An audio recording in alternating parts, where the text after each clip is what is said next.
Dek Himah. Dek Hikmah. Dek Hikmah, silahkan. Sudah hadir Dek Hikmah?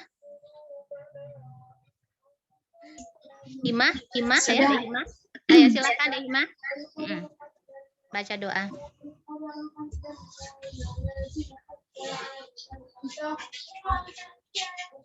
Oh, ya, Bismillahirrahmanirrahim. Assalamualaikum warahmatullahi wabarakatuh. Waalaikumsalam warahmatullahi wabarakatuh.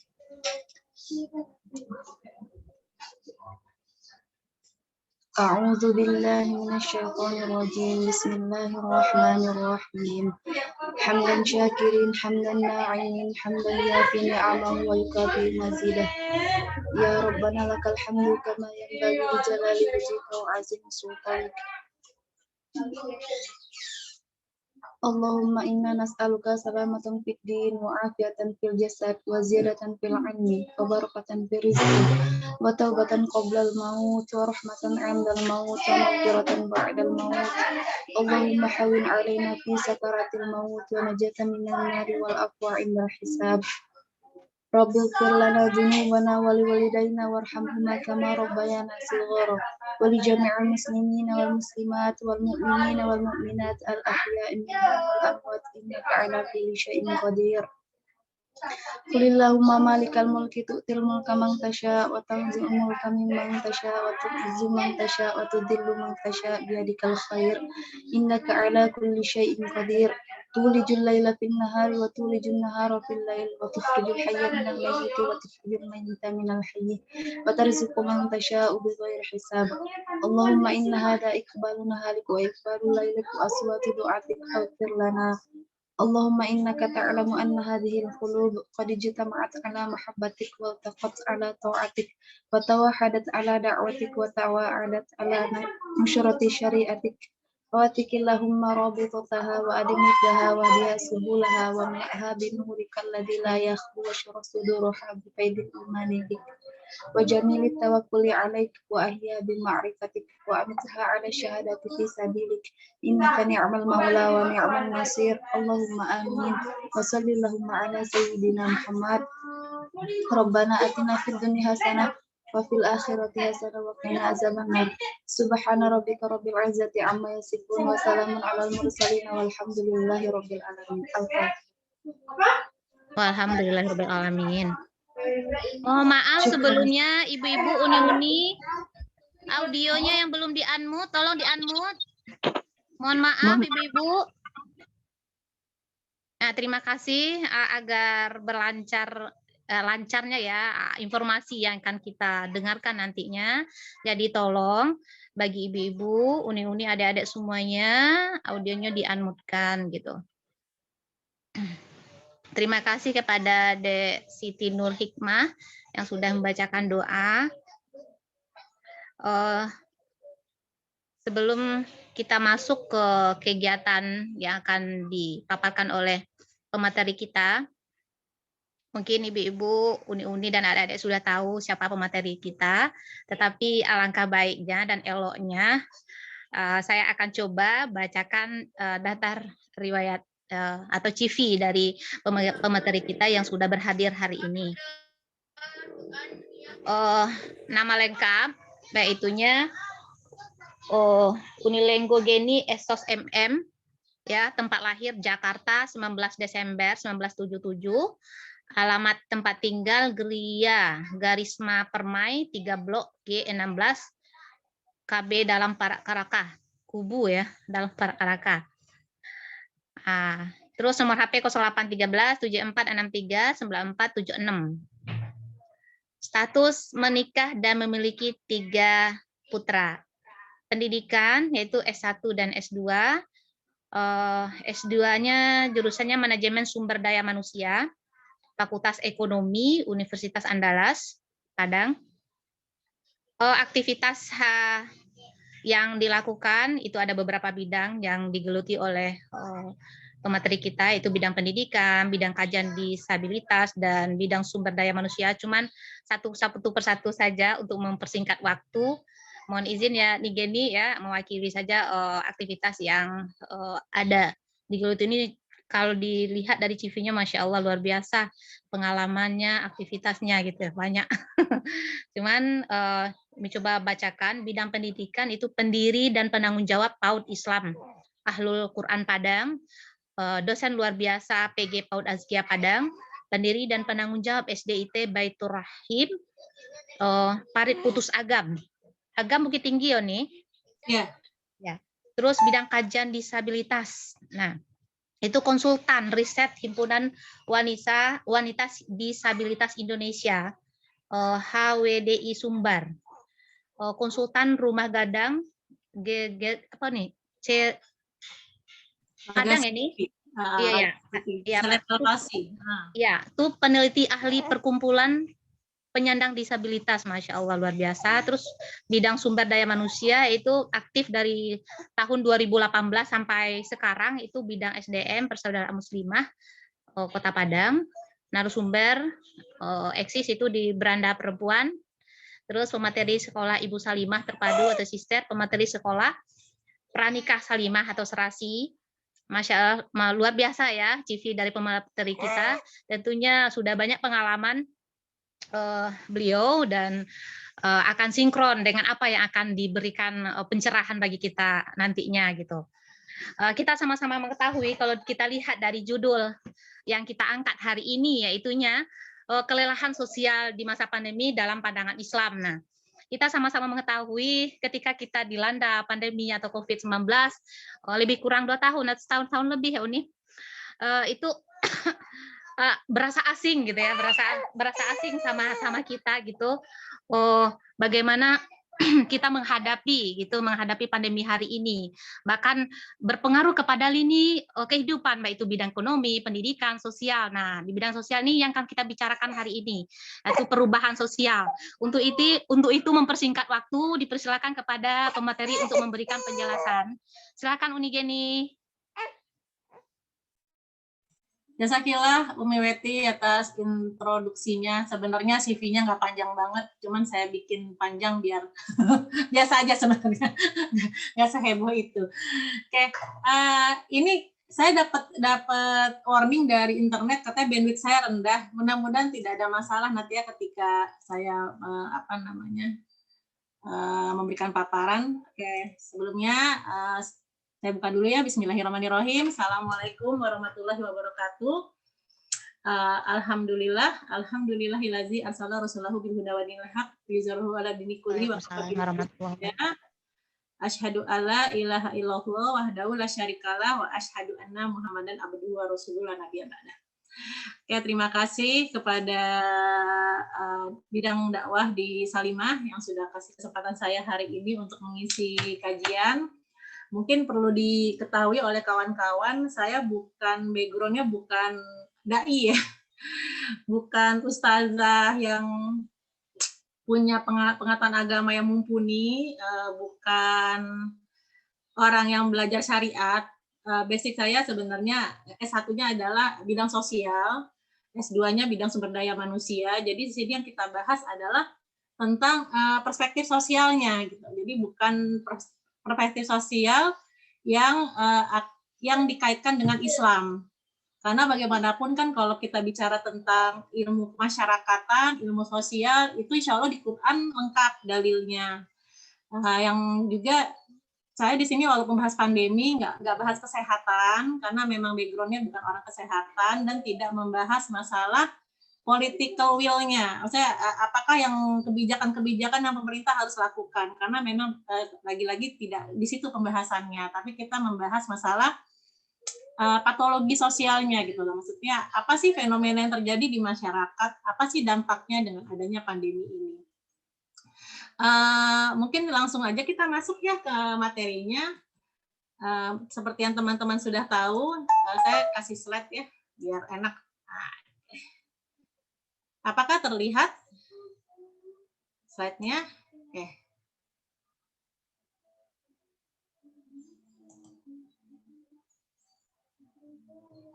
Slide-nya aman? Terlihat? Umi, kelihatan Mi slide-nya? Terlihat, Mbak. Baik, ya, sip. Terima kasih. Ada terlihat nih. Jelas. Nah, ini tentang kelelahan sosial ini sebenarnya kalau di istilah kerennya namanya social fatigue ya. Jadi ini alma mater saya karena dari UI, ini di bulan Februari tahun ini juga, ini sebenarnya sudah dibahas oleh kalangan-kalangan akademisi di FISIP UI saat itu. Tentang bagaimana sudah muncul masalah-masalah sosial dari dampak pandemi ini. Karena pandeminya kan juga nggak jelas nih ya, nggak selesai-selesai gitu loh, yang pada akhirnya tidak hanya berdampak secara ekonomi, tapi juga berdampak secara sosial. Kalau secara ekonomi udah jelas ya, dari tahun lalu kita lihat adanya PHK massal, kita lihat adanya penurunan daya beli masyarakat. Nah, itu kalau kita membahas dari sisi ekonomi. Lagi-lagi kita nggak bahas itu. Kita membahas dari sisi sosialnya. Nah, kita coba korek dulu dalam kajian Islam ya. Kalau di surat At-Taghabun ayat 11, musibah itu tuh udah pasti akan terjadi, pasti akan ada atas izin Allah. Jadi mau nggak mau, suka nggak suka, manusia itu nanti akan dihadapi oleh sesuatu yang namanya ujian dari Allah.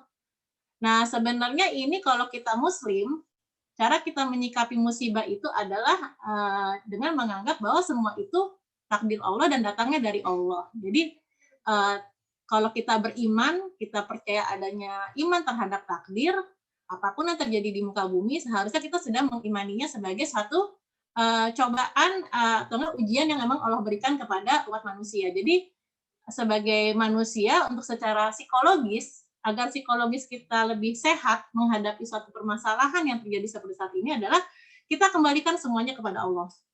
Bahwasannya memang ini semua terjadi nggak mungkin tanpa izin Allah gitu. Kalau Allah bilang ini terjadi, terjadi. Kalau orang bilang ini, kalau Allah bilang ini nggak akan terjadi, nggak akan terjadi. Jadi itu semua di luar kekuasaan kita sebagai umat manusia. Nah, masalahnya adalah manusia juga punya batas kekuatan gitu. Ada manusia yang memang sangat kuat ditempa dengan masalah yang bertubi-tubi.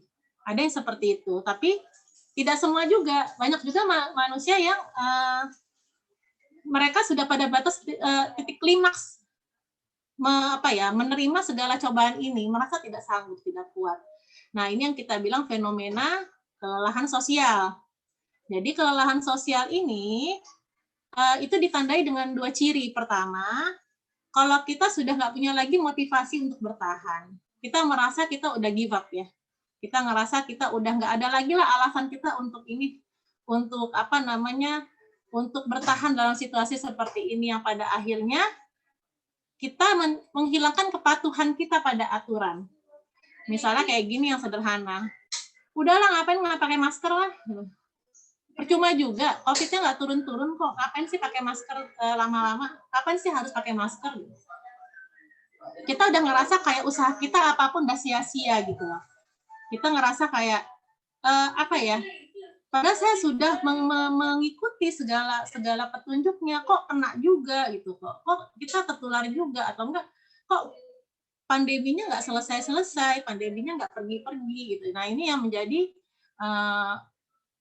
batas kita pada akhirnya merasa nggak ada lagi motivasi untuk kita berikhtiar, dan hilang pula kepatuhan kita kepada aturan-aturan yang ditegakkan demi mencegah pandemi ini semakin menyebar. Sebentar ya, saya minta anak saya kecilin TV dulu. Saya kecil. Nah, ini udah dua ciri yang sekarang sebenarnya sudah mulai ada di fenomena di masyarakat kita. Makanya kalau kita suka bilang, ibu-ibu di pasar aja nggak pakai masker, mereka nggak tertular. Masalah tertular tidak tertular itu masalah memang takdir Allah. Yang bikin orang sakit tidak sakit itu memang Allah yang menentukan. Tapi ikhtiar yang terbaik itu datangnya dari manusia. Usaha kita, upaya kita itu datang dari kita. Jadi intinya kita ini sebenarnya sudah pada fase di mana kita sudah mengalami kelelahan sosial tadi, sudah merasa udahlah gitu loh, percuma juga lah. Seperti itu. Toh juga pandeminya nggak pergi-pergi. Nah, sebenarnya kalau kita bicara penyebab, itu ada dua. Ada dari diri kita bermasalahnya, permasalahan itu datang dari kita, ada juga yang datang dari faktor luar. Nah, sekarang saya bahas dari faktor internal dulu ya. Secara internal, pertama kali yang membuat kita menjadi lelah secara sosial adalah kita disuruh kita dibatasi gitu, ruang gerak kita dibatasi. Sebagai makhluk sosial, kita butuh interaksi, kita butuh bermuamalah, kita perlu menjalin ukhuwah. Nah, sedangkan kalau di kehidupan sosial kita serba dibatasi nih sekarang. Jaga jarak, tidak boleh berkerumun, tidak boleh mengadakan pertemuan lebih dari sekian orang, tidak boleh lama-lama berkumpul. Nah, ini sebenarnya membuat kita, mungkin di awal kita nggak masalah, tidak masalah. Ya udahlah, sementara kita nggak ketemu dulu, nggak kumpul dulu. Tapi sebagai makhluk sosial, pada akhirnya ini mengganggu keberfungsian kita sebagai manusia gitu. Karena apalagi kita perempuan ya ibu-ibu ya, kita perlu ngeluarin banyak kata-kata gitu. Kita perlu ngomong, kita perlu curhat, kita perlu berbagi, kita perlu sharing, perlu ngadu gitu. Kayak saya nih contohnya, anak saya laki-laki semua tadi kan, yang 3 orang itu. Ditambah suami pasti laki-laki ya. Akan beda rasanya kalau saya bicara dengan keluarga ya, dengan anak dan suami, dengan saya kalau lagi kumpul sama teman-teman Salimah misalnya. Kita lebih kaya gitu loh untuk mengisi hati kita tuh jadi lebih kaya, kita sharing pengalaman, dapat input dari teman, dapat nasihat, dapat masukan. Beda kan kalau kita curhat sama anak yang notabene laki-laki pula, itu nggak dapat di kita. Nah, ini membuat kita ngerasa batin kita kosong gitu. Kita ngerasa kok input kita dikit ya, kurang yang ngisi nih gitu. Padahal kita perlu nih sebenarnya berinteraksi itu untuk memperkaya diri kita juga. Itu yang pertama. Yang kedua, ada perubahan rutinitas. Yang tadinya, waktu belum pandemi, kita nih sebenarnya udah settingannya udah enak nih, udah mantep. Kalau yang mahasiswa bangun tidur mau ngapain udah jelas, yang ibu rumah tangga sudah sejak bangun tidur mau tidur juga sudah punya planningnya yang matang, juga mungkin yang pekerja juga seperti itu. Nah, tiba-tiba berubah. Mungkin kalau kasus saya pagi bangun tidur nih, bangun tidur, siapin habis salat subuh, siapin sarapan anak-anaknya mandi, selesai mereka mandi sarapan siapin bekal makan siangnya mereka, berangkat, langsung berangkat sampai asar. Nah, saya udah punya planning tuh hari itu mau ngapain, pun kalau saya di rumah, saya mau ngapain. Nah, sekarang kan semua sentral kegiatannya di dalam rumah. Otomatis berubah dong semuanya kan. Nah, ini yang kadang-kadang bikin satu kekacauan sedikit sih. Yang tadinya kita udah tahu mau apa planningnya, terus planningnya tiba-tiba berubah. Nah, ini yang kadang-kadang kita mikir gini, kita sudah membayangkan agak-agak berharap ya, kapan nih rutinitasnya normal lagi nih, kapan ya kayak dulu lagi ya. Nah, harapan itu bikin kita akhirnya letih sendiri gitu, karena kita ngerasa kok masih begini aja ya, nggak jelas nih ritmenya nih, ini makin kacau nih seperti ini nih gitu. Nah, itu yang bukan kita lama-lama juga menjadi lelah, karena kita merasa tidak bisa membuat rencana-rencana jangka panjang yang lebih jelas gitu loh. Kita bikin rencana semua serba jangka pendek. Karena kita tidak pernah tahu apa yang terjadi di esok harinya, dan esok harinya lagi, dan esok harinya lagi. Walaupun dulu waktu belum ada pandemi, kita memang tidak pernah tahu apa yang terjadi di hari esok. Cuman kita tidak pernah ada dibayang-bayang ketakutan akan pandemi gitu loh. Misalnya tahun 2021 rencana mau mudik nih, itu kan udah bisa kita planning ya. Kalau yang sekarang kan enggak. Bisa jadi rutinitas kebiasaan kita lebaran di kampung itu satu-satu yang dicoret dari daftar rutinitas kita gitu, karena adanya pandemi ini. Nah, yang berikutnya juga adanya perubahan peran. Nah, ini mungkin untuk beberapa udah pasti ya, kalau untuk seorang orang tua yang tadinya tidak ada tanggung jawab untuk mendidik anak, bukan tidak ada tanggung jawab, maksudnya gini, kita sudah menganggap sekolah adalah tempat yang sudah cukuplah untuk mendidik anak secara pengetahuan, secara akademis. Mungkin kayak saya juga tipikalnya, karena anak udah sampai asar di sekolah, saya tidak mewajibkan mereka belajar di rumah. Kalau mau review, silakan review, tapi tidak memaksa. Nah, sedangkan sekarang, mediator yang baik untuk pembelajaran daring adalah orang tua. Tandanya apa?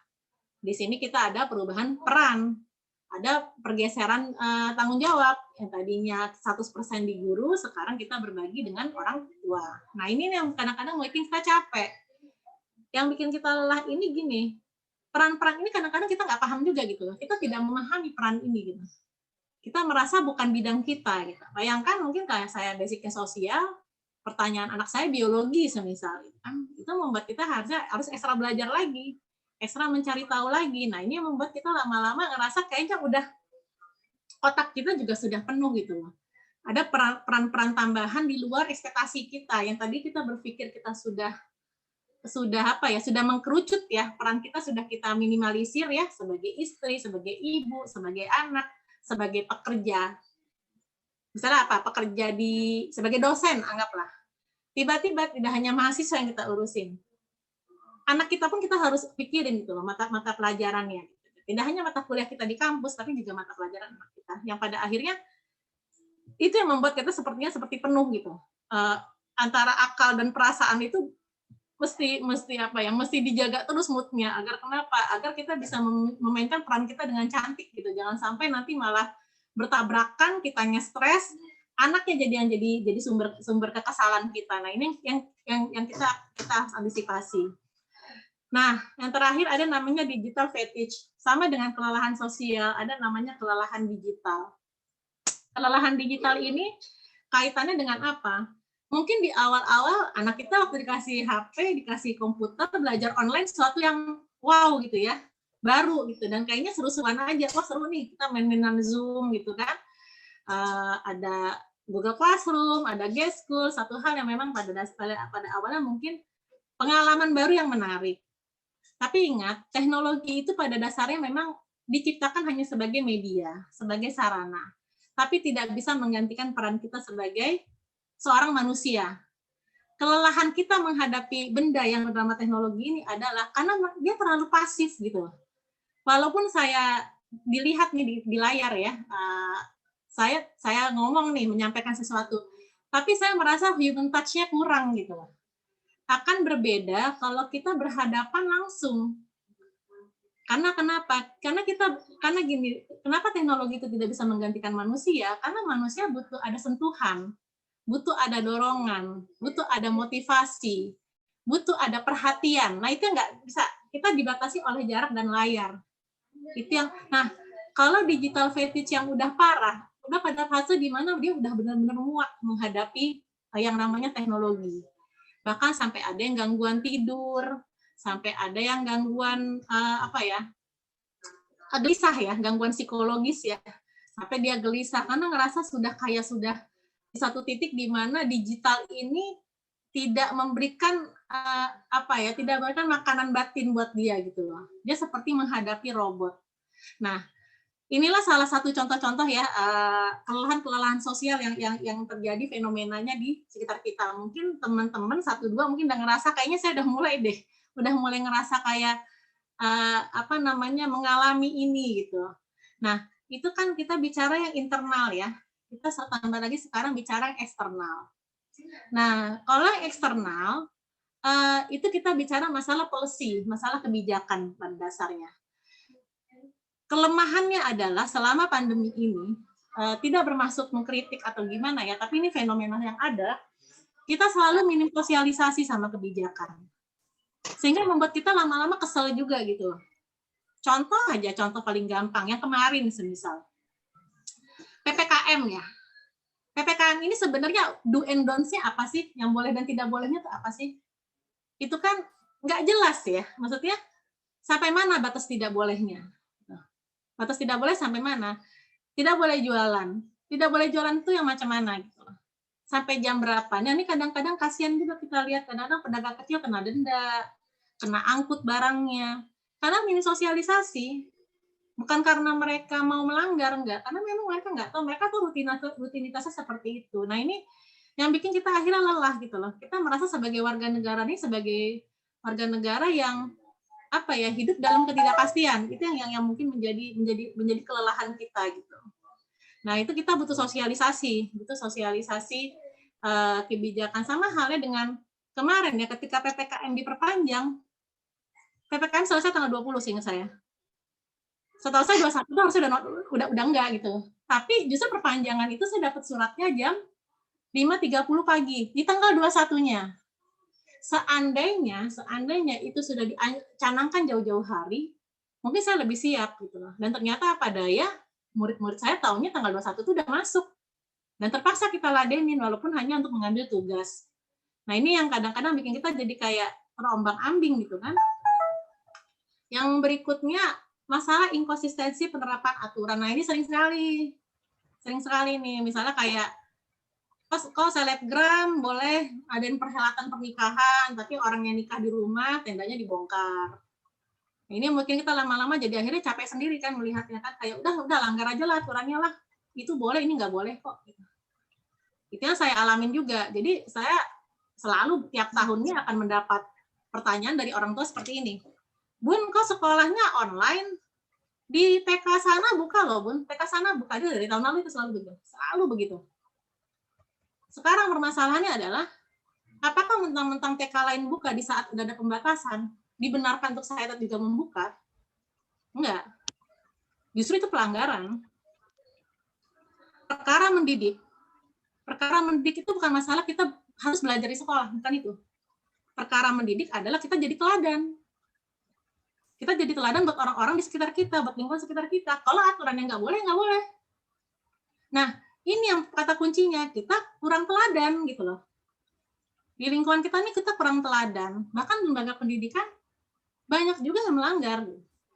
Nah, ini yang kita sayangkan. Nah, keteladanan inilah menjadi kata kuncinya. Akhirnya kita mengalami masalah kegelan sosial ini. Kenapa? Nggak ada satupun bisa dijadikan contoh. Mulai dari yang paling atas, dari pucuk pimpinan, pejabatnya, masyarakatnya juga sama aja. Nah, ini yang inkonsistensi penerapan aturan ini yang membuat kita semakin letih. Jadi akhirnya semakin merasa kayak, udahlah langgar aja lah gitu. Enggak, udah gimana nantilah gitu. Nah, ini yang salah satu yang menjadi penyebabnya. Dan yang berikutnya adalah berita yang simpang siur. Ini namanya kalau di ini masalah literasi ya, literasi digital. Kalau literasi digital ya kan kita dapat dari WA, Instagram, dari sosial media. Kita terlalu banyak dapat berita, namun tidak disertai dengan literasi yang baik. Akhirnya kita capek sendiri gitu loh. Mana yang katanya kalau saya serem terakhir ada pernyataan yang bilang boleh minum vitamin C 3.000 mg. Tapi itu harus tanya dulu deh sama dokter deh. 1.000 aja bagi saya udah kebanyakan gitu ya. Nah, itu kayak gitu-gitu. Akhirnya kita berusaha untuk preventif ya, menjaga diri, menjadi bagian dari pelaku pencegahan, tapi kadang-kadang kita juga salah strategi gitu yang pada akhirnya justru mempengaruhi diri kita. Nah, kalau mengenai berita, saran saya sih adalah kalau itu tentang kesehatan, tanya sama ahlinya aja langsung, sama orang kesehatan. Kalau itu tentang obat-obatan, seperti dulu kan ada berita minum ini susu beruang gitu kan, langsunglah teori crowdnya sosiologi keluar tuh, tiba-tiba ada kerumunan orang menyerbu supermarket nyari susu beruang. Kan satu hal yang bagi saya, wah ini fenomena sosialnya menarik ya, gara-gara satu berita aja bisa sebrutal itu gitu loh, orang rebutan susu beruang yang harganya saat itu nggak murah gitu kan. Nah, ini kita waspadai, makanya kita harus punya literasi digital yang baik. Kenapa? Ternyata kandungan susu, mau itu mereknya beruang, sapi, kambing, dan segala-galanya, susu ya susu gitu loh, tetap bergizi. Jadi nggak usah khawatir. Kita mau konsumsi susu yang namanya susu insya Allah sehat. Kenapa? Rujukannya Quran. Di Quran kan emangnya dibilang susu itu adalah minuman yang menyehatkan, nggak usah tergantung sama merek gitu maksudnya. Nah, ini yang kita harus waspadai. Akhirnya kita capek sendiri, kesel sendiri, brutal sendiri mengenai berita-berita yang simpang siur ini. Nah, itu ya faktor internal dan eksternalnya. Lanjut. Nah, ini kan fenomena ya. Itu bedanya kalau psikologi, dia membahas secara behavior-nya. Karena ini fenomena sosial, kita coba sisir satu-satu kita pretelin. Ini fenomena udah terjadi. Kita hanya bisa jadi agent of change saja, agen perubahan. Agen, tandanya kita di tengah masyarakat, kata kuncinya apa tadi? Menjadi teladan. Kita mungkin nggak bisa merubah masyarakatnya. Sudah terlanjur terjadi seperti ini. Yang bisa kita lakukan adalah kita mengambil sikap sehingga lingkungan sosial kita bisa terpengaruh dengan keberadaan kita. Itu yang bisa kita lakukan kalau dalam ilmu sosial. Tapi kalau dalam ilmu psikologi mungkin masing-masing person yang tadi itu yang mengalami kekelahan sosial itu melakukan konsultasi secara psikologis untuk mengobati kelelahannya tadi. Tapi kita tidak membahas itu. Nanti mungkin teman-teman yang lain yang dari background psikologi ya, di sini ada Lady Sofiana yang background-nya memang psikolog. Nah, kita lagi membahas sikap kita sebagai seorang muslim ketika menghadapi hal tersebut. Nah, balik lagi, ambil lagi rujukan.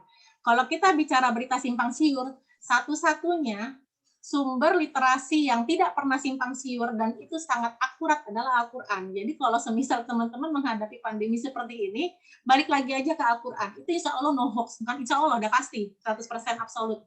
Jadi itu tidak ada manipulasi lah. Bahkan obat-obatan, gaya hidup, ya, lifestyle kita, cara hidup, itu udah ada gitu. Kayak tadi masalah madu, susu, kurma, itu kan sebenarnya kan cara-cara yang memang dari Islam sudah manfaat lebah, ya kan? Itu dari Islam memang sudah 14 abad yang lalu sudah dibahas gitu. Jadi no debat gitu kalau yang masalah itu. Nah, memang paling akurat adalah sebagai muslim kita balik lagi ke sumber kita yang paling inti gitu adalah Quran. Nah, di surat Ar-Ra'd sendiri di ayat 11 dikatakan ya, Allah nggak akan mengubah nasib suatu kaum kalau kita nggak usaha. Jadi kalau kita mau berubah, kuncinya di kita. Ada yang bilang nih secara politis, itu kan salahnya di kebijakan pemerintah. Kita nunggu aja kebijakan pemerintah berubah. Nggak bisa. Nggak bisa. Itu biarkan orang-orang petinggi yang membahas itu. Biarkan orang-orang di parlemen yang membahas itu. Biarkan orang-orang yang duduk di pemerintahan membahas itu. Kita nyelamatin diri sendiri. Kita menyelamatkan diri sendiri. Jadi ibaratnya, saya ingat dulu, ketika saya arung jeram, instruktur bilang kayak gini, ketika kita jatuh dari perahu, apa yang harus kita lakukan? Ketika kita jatuh dari perahu, yang kita lakukan adalah ambil posisi telentang, ikutin arus. Ikutin arus sampai pertolongan datang. Kalau kita ketemu pegangan, ambil pegangan. Apakah itu ranting pohon, apakah itu batu. Instruktur saya bilang gitu. Kenapa kita lelah secara sosial? Karena saat ini kita sedang jatuh dari perahu, tapi yang kita lakukan adalah teriak-teriak, terlalu banyak gerakan, atau bahkan menentang arus. Kita berusaha untuk menentang arus malah. Ikutin aja dulu arusnya kalau udah kondisi kayak gini. Kita bikin kita lelah jadinya. Kita nggak menyelamatkan diri kita. Kita hanya panik gitu. Panik attack akhirnya. Panik attack itu bikin orang tenggelam. Jadi yang kita lakukan adalah ya itu tadi, menyelamatannya, telentang, ikutin arusnya, sampai kita mendapat pertolongan. Nah saat ini seperti itu di pandemi ini. Yang bisa kita lakukan, kita cooling down, bukan berarti kita abai. Cooling down bukan berarti kita cuek sama pandemi, bukan. Tapi kita tidak panik, tidak parno. Sambil kita ikutin, ikutin kebijakannya apa nih? Suruh vaksin, vaksin. Mumpung gratis gitu kan. Apalagi kebijakannya nih, pakai masker di keramaian, pakai aja, nggak usah melawan. Itu juga buat kebaikan kita. Nah seperti itulah gambarannya. Kalau ternyata tenggelam juga nih, itu namanya takdir. Itu namanya takdir. Ternyata kena COVID juga, habis itu udah vaksin, udah pakai masker. Itu namanya takdir. Begitu juga ketika kita jatuh dari perahu tadi, kalau memang udah terbawa arusnya sudah terlalu jauh, kitanya sudah kelelahan, kitanya nggak survive, akhirnya tenggelam ya sudah. Gitu. Yang penting kita ada ikhtiar. Karena tadi kuncinya Allah nggak akan mengubah nasib satu kaum kalau kita nggak mau berubah. Begitu juga di diri kita gitu. Nah itu yang bikin kita lelah itu kita berusaha melawan arus, menentang arus, menghadang arus. Itu yang bikin kita lelah pada akhirnya. Nah lanjut. Yang kita perlukan adalah kata kuncinya adaptif. Jadi, kalau udah situasi seperti ini, kita hanya bisa satu-satunya adalah adaptif. Apakah itu adaptif? Kita belajar menyesuaikan diri secara positif gitu loh. Kita nggak stagnan, nggak nunggu, nggak diem. Kita berusaha mengenali, memahami, bahkan menyadari gitu loh. Kita punya awareness gitu loh, punya kesadaran atas situasi yang baru ini. Sehingga kita bisa dapat bertumbuh dan berkembang dengan baik. Kita nggak makin mundur, kita nggak jalan di tempat, itu tadi kita ikutin arusnya sambil kita mengembangkan diri. Nah, malah kalau kita mau selamat nih, tadi masalah arus yang arung jeram tadi, kalau kita bisa berenang, berusaha berenang ke tepi pelan-pelan, tanpa harus melawan arus. Nah, begitu juga adaptif. Adaptif itu berusaha untuk menyesuaikan aja dengan secara positif. Lawannya adalah maladaptif. Apakah itu maladaptif? Ya sebaliknya. Kita menyesuaikan diri secara negatif, sehingga kita nggak bertumbuh dan berkembang. Contohnya apa? Ada yang terbaru, artis narkoba. Ditanya, alasannya apa? Iya pandemi, ini bikin dia stres, nggak pekerjaannya, nggak ini apa segala-gala pembenaran-pembenaran lah. Tarik ke narkoba. Padahal kalau dilihat kurang apa? Orang kaya, selebritis, anak pejabat. Itu namanya maladaptif. dia nggak bisa menyesuaikan. Emang yang kena pandemi dia aja? Enggak, semua orang kena. Kenapa dia harus lari ke narkoba gitu kan? Nah itu jadi seperti itu ya. Jadi yang perlu kita lakukan adalah beradaptasi. Nah, bagaimana caranya? Caranya itu tadi, ketika ada perubahan, pertama kan ada perubahan pola. Saya berharap teman-teman di sini yang sudah mengalami fase disrupsi tidak lagi mempertanyakan ini konspirasi ya. Kayaknya corona nggak ada, deh itu bikin-bikinan. Stop, jangan. Apalagi bicara itu di depan orang yang penyintas atau yang pernah kehilangan anggota keluarganya. Jangan sekali-kali masih meragukan. Kenapa? Itu justru masalah keimanan kita gitu loh. Kok kita masih meragukan sih, seluruh dunia kan udah menyatakan ada. Jadi ini sudah berubah seluruh dunia. Terima. Ada, virusnya ada, pandeminya ada. Sudah. Mudah-mudahan kita sudah lewat ya. Kita nggak mempertanyakan lagi, nggak ngulik-ngulik lagi literasi yang menyangkal, nggak perlu. Akui ada, virusnya ada, kejadiannya ada. Karena virus juga makhluk ciptaan Allah.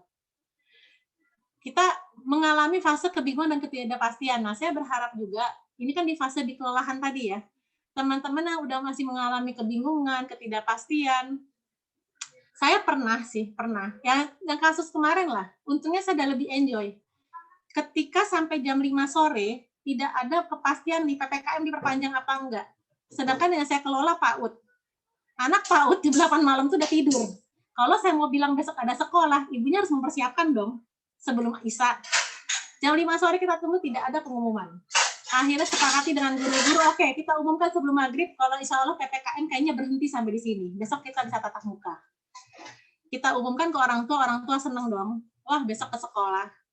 Jam 8 malam kita masih rapat dengan guru-guru online, mempersiapkan besok. Karena kita harus protokol kesehatan ketat, kalaupun kita mau tatap muka. Dan teman-teman tahu apa yang terjadi di jam 9 dan 10 malam?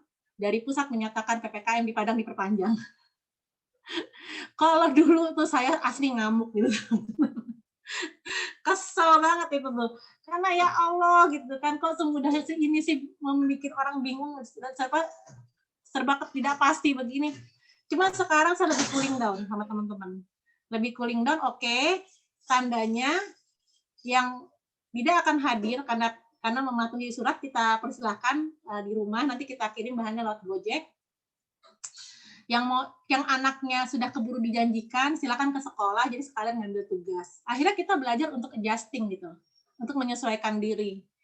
Dulu mungkin saya, aduh ya Allah itu stres tuh, gimana cara ngomong ke orang tua, ya bingung apa yang sikap yang mau diambil gitu kan. Tapi sekarang saya udah lebih relax, udah lebih cooling down. Nah, itu yang namanya fase penerimaan. Kalau kita sudah merasa sudah bisa mengatasi kebingungan kita, ketidakpastian tadi, kayak misalnya kita punya pasangannya, punya suami mungkin kena dampak PHK. Bingung dong, uang pesangon mungkin hanya bisa dipakai 1 bulan, 2 bulan. Jangan kelamaan. Bingungnya jangan kelamaan. Mau ngapain ya, gimana sumber penghasilannya ya. Segera pergi ke dapur. Nggak mungkin kita nggak punya kompor, nggak punya panci, nggak punya alat masak. Punya kan pasti kan. Apa yang bisa dibikin, promosikan. Jadikan itu sumber penghasilan. Langsung terima. Oke, kondisi suami tidak bekerja di saat ini karena ini kita harus segera cari cara gitu. Nah, itu makanya itu sudah beradaptasi. Nah, lanjutnya kita bicara kiat ya. Nah, ini terakhir nih. Kiat perilaku adaptif itu ada banyak. Ini ada 6 ya. Saya masuk aja langsung ya ke sini ya ke pembahasannya. Nah, pertama, kalau kita selalu merasa mindset kita nih, setiap ujian dari Allah itu adalah hukuman, deraan, terpaan, cobaan yang bertubi-tubi, pokoknya negatif lah ininya. Itu tidak akan membuat kita menjadi lebih positif. Tapi kalau kita nerima ujian sebagai tantangan, kita ter-challenge nih sama ujian yang sekarang ini nih, itu akan membuat mindset kita lebih positif. Karena kenapa? Di surat Al-Ankabut kan dibilang kan, belum dikatakan beriman seseorang kalau belum diuji. Mungkin ini ajang nih kita nih. Kalau ibarat guru kan di kelas kan senang tuh ngasih jawaban pertanyaan ke murid ya. Yang paling rajin angkat tangan tuh kan yang paling puas itu wajahnya kan. Saya bu gitu. Nah ini seperti ini juga. Kalau kita ngerasa apa yang dikasih sama Allah sekarang sebagai tantangan, kita akan merasa ter-challenge gitu loh. Kalau kita pengen dibilang sudah beriman ya itu tadi. Kalau kita merasa kita belum dibilang beriman kalau belum diuji. Ya ibaratnya kita belum dinyatakan sarjana kalau belum skripsi.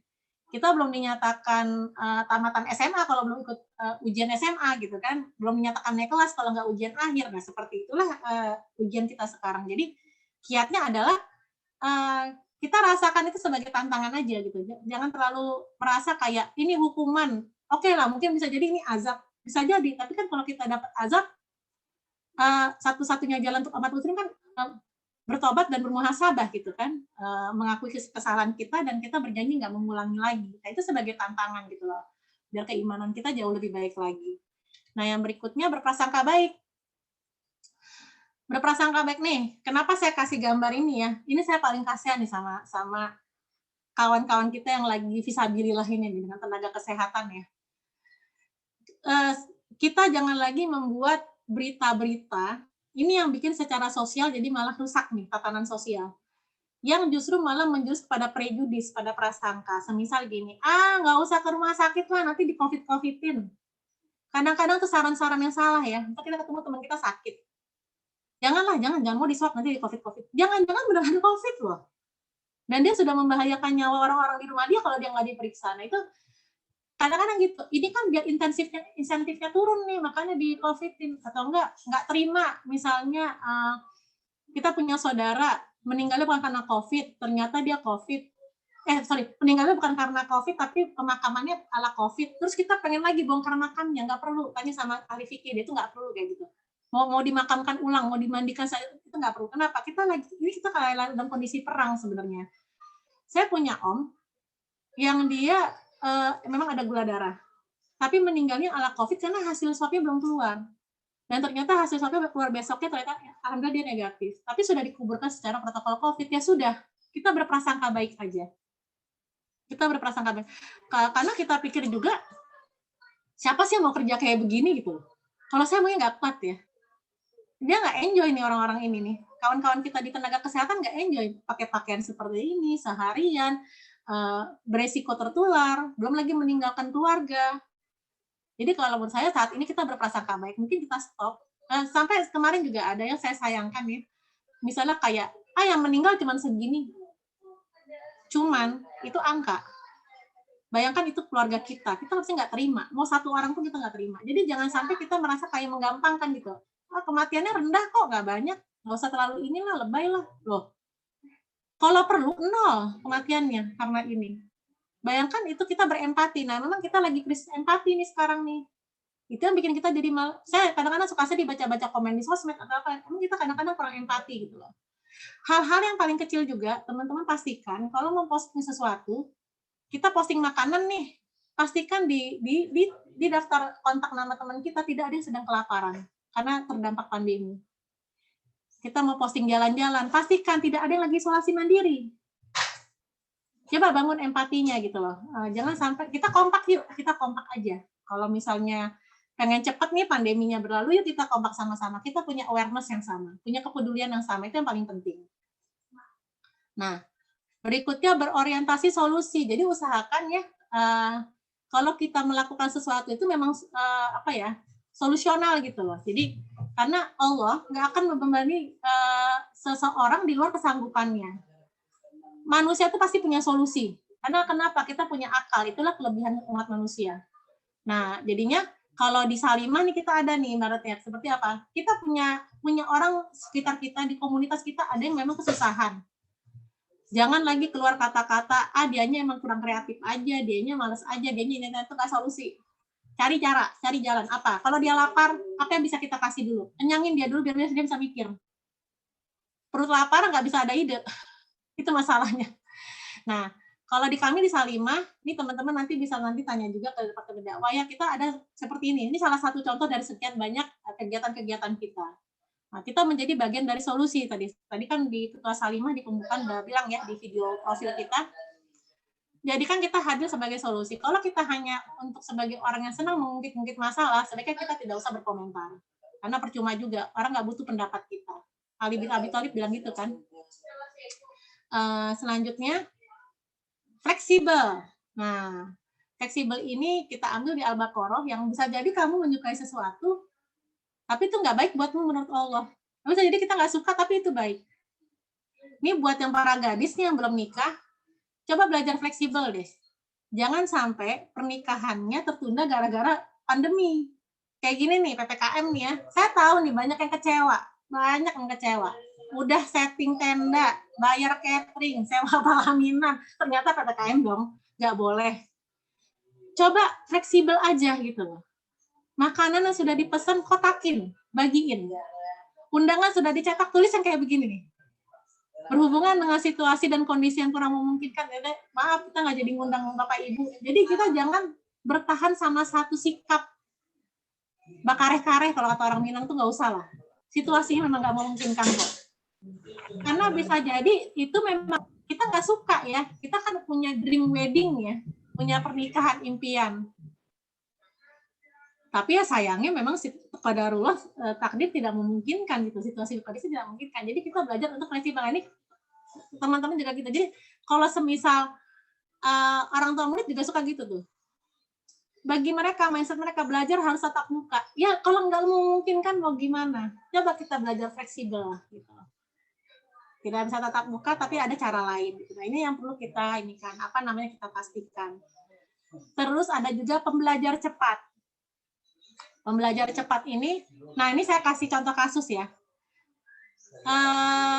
Viral, dagangan buah pisang busuk semua karena tak laku. Ya, ini sebut terdapat PPKM. Di sini apa yang salah? Yang salah adalah, ini ya, mudah-mudahan Bapak ini tidak begini lagi, kalau saya berharap seperti itu. Kenapa? Yang salah adalah dia jalan di tempat. Padahal di insya Allah dibilang, padahal setelah kesulitan itu ada kemudahan. Kalau udah tahu nih busuk di pisang nih bakal busuk nggak ada yang beli, olah, jual dalam bentuk yang lain. Ini pisang apa? Tanduk, bikin kolak, holding kek atau apa kek, bikin pisang goreng, bikin cake pisang, apapun namanya itu, pisang crispy, pisang nugget. Harus pembelajar cepat. Jadi nggak cukup kita stuck dengan satu ilmu kita marketing di bidang pisang, nggak cukup. Kalau saat sekarang kita belajar yang lain. Atau cara kedua, bertransaksinya jangan dengan manusia. Ini kan mengharapkan penghasilan dari manusia ya, mengharapkan pendapatan dari manusia. Bertransaksinya dengan Allah. Apa? Sedekahin. Ya Allah, ini nggak laku nih dijual untuk manusia. Saya bertransaksi denganmu ya Allah. Dengan ini saya sedekahkan.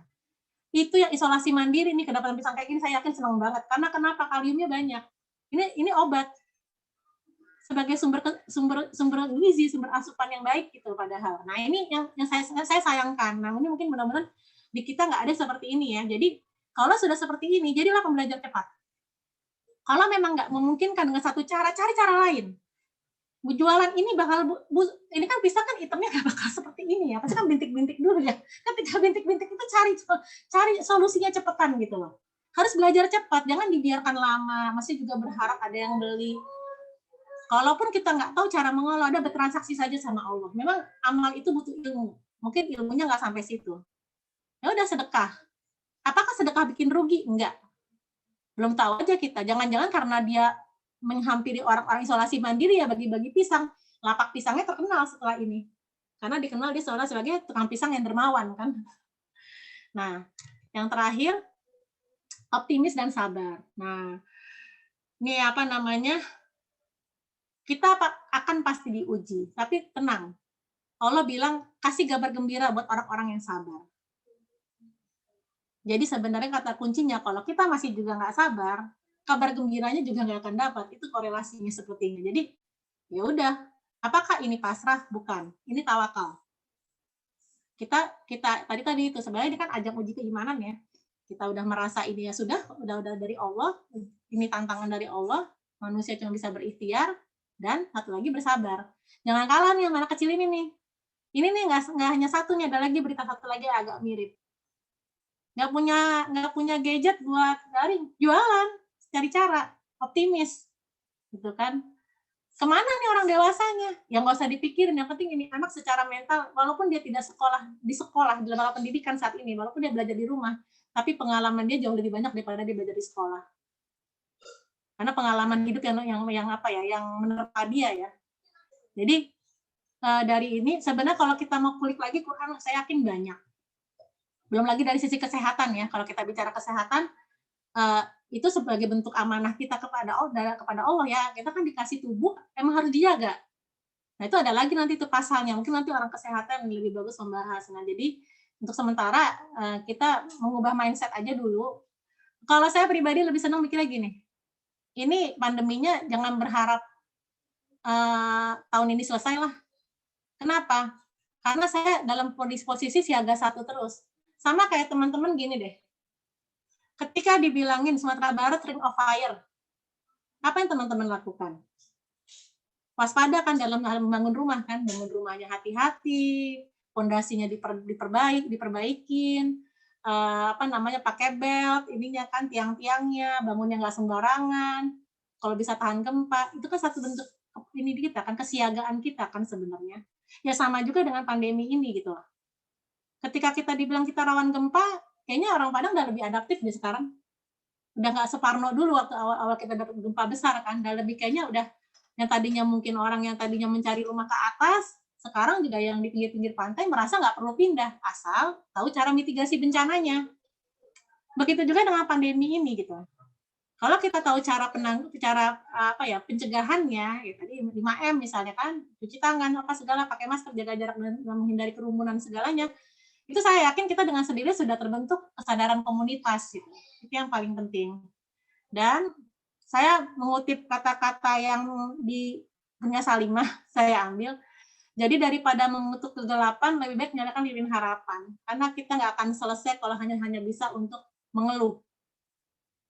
Cari aja apa yang bisa jadi pegangan, bisa jadi pedoman kita untuk kita tetap bertahan. Dan harapan saya pribadi, buat teman-teman yang masih isolma nih di Salimah ya, teman-teman kita, Masya Allah ya, para penyintas COVID, semoga segera negatif hasilnya. Buat teman-teman yang beraktivitas, jaga kesehatan, dan semoga kita semua dilindungi oleh Allah, dan pandemi ini segera berlalu lah mudah-mudahan. Demikian moderator, semoga bermanfaat. Mohon maaf kalau bila ada yang kurang dalam penyampaian. Assalamualaikum warahmatullahi wabarakatuh. Waalaikumsalam warahmatullahi wabarakatuh. Masya Allah, luar biasa ya dari pemateri kita, Uni Geni, memaparkan materinya tentang masalah kelelahan sosial di masa pandemi dalam pandangan Islam. Ada beberapa yang dijabarkan tadi berawal dari bagaimana sebab akibat ya, ada faktornya, faktor internal, ada faktor eksternal, dan apa solusi yang harus kita lakukan, dan juga menjabarkan tentang ayat-ayat Allah yang harus kita atasi ke depannya gitu. Salah satunya yang saya coba ulangi yaitu bagaimana kita bisa beradaptasi ke depannya. Terus bagaimana kita berprasangka baik, fleksibel, sabar, ikhlas, dan lain-lainnya. Tentu dari teman-teman, ibu-ibu uni-uni semuanya, ada yang mau bertanya, silakan boleh melalui chat dan boleh langsung untuk bertanya. Ada nggak kira-kira dari ibu-ibu? Ada yang komen, iya kurang touch katanya. Jenuh tingkat tinggi, iya sih. Manusiawi sih kalau yang ini ya. Kita udah mulai jenuh, udah mulai ngerasa kurang touch satu sama lain gitu. Tapi insya Allah Salimah hadir ya.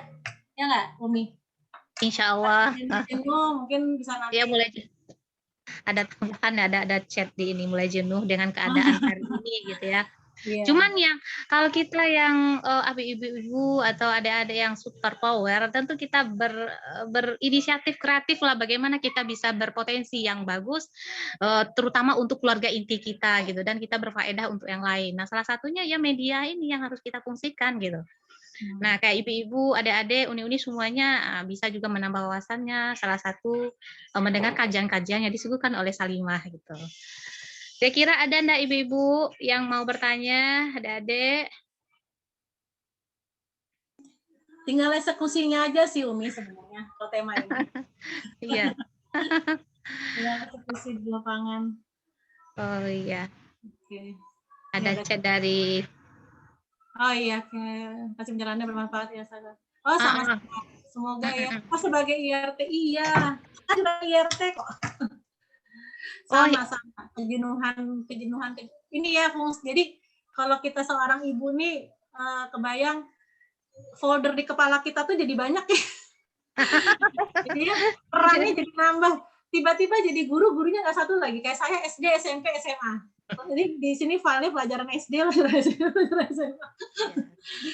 Belum lagi ini apa namanya, rutinitas rumah tangga sudah nunggu ya. Saya juga nggak pakai asisten. Jadi mungkin kiatnya aja Umi Bilkis nanti pakai ini aja, pakai me time. Jadi di sini peran suami. Nah, ini ketika kita mengalami kondisi pandemi ini, kalau dapat suami yang biasa WFH, berfungsikan suami. Ya kan? Berfungsikan suami. Jadi apa namanya, berbagi peran gitu lah, berbagi tugas itu satu. Yang kedua, berfungsikan juga anak. Jadi mumpung dia di rumah, anak-anak itu saya nggak tahu kalau Umi ini anaknya umur berapa ya, tapi kalau sudah agak besar kenal tanggung jawab, lepaskan sedikit demi sedikit pekerjaan rumah tangga kita. Semisal cuci piring hari ini jadwalnya siapa, nyapu jadwalnya siapa. Anak saya laki-laki bisa dibegitukan. Jadi kita setidaknya ada apa ya, ada, karena file kepala kita banyak peran, kalau ada yang mau dikurangin, berbagi jadi sifatnya, berbagi dengan suami, berbagi dengan anak, gitu. Itu mungkin agak sedikit lebih menginikan, lebih meringankan. Tapi misalnya kayak, tapi anak saya nggak biasa nyuci, nanti pada pecah lagi. Nggak apa-apa, pecah aja nggak apa-apa, biarin aja. Beli lagi. biaya ngajarin lagi gini loh. Kadang-kadang untuk mengajarkan itu memang butuh pengorbanan. Anggap aja itu biaya belajarnya lah gitu. Jadi memang kalau bisa berbagi peran. Jadi tidak harus semua harus kita yang mikirkan, bagi-bagilah. Ternyata life skill anak kita memang sangat rendah ya, saya akuin. Contoh anak pertama, maaf ya diomongin ya, anak pertama saya di sebelah tuh. Mungkin akademis nggak ada masalah, malah baik, bagus. Tapi life skill-nya masih akui kurang. Nah, pandemi ini kesempatan buat kita untuk mengajarkan life skill ke anak-anak. Jadinya mumpung kita lagi di rumah, mulai dari bangun tidur sampai bangun tidur, ajarkan mereka untuk bertanggung jawab dengan alat barang-barangnya sendiri.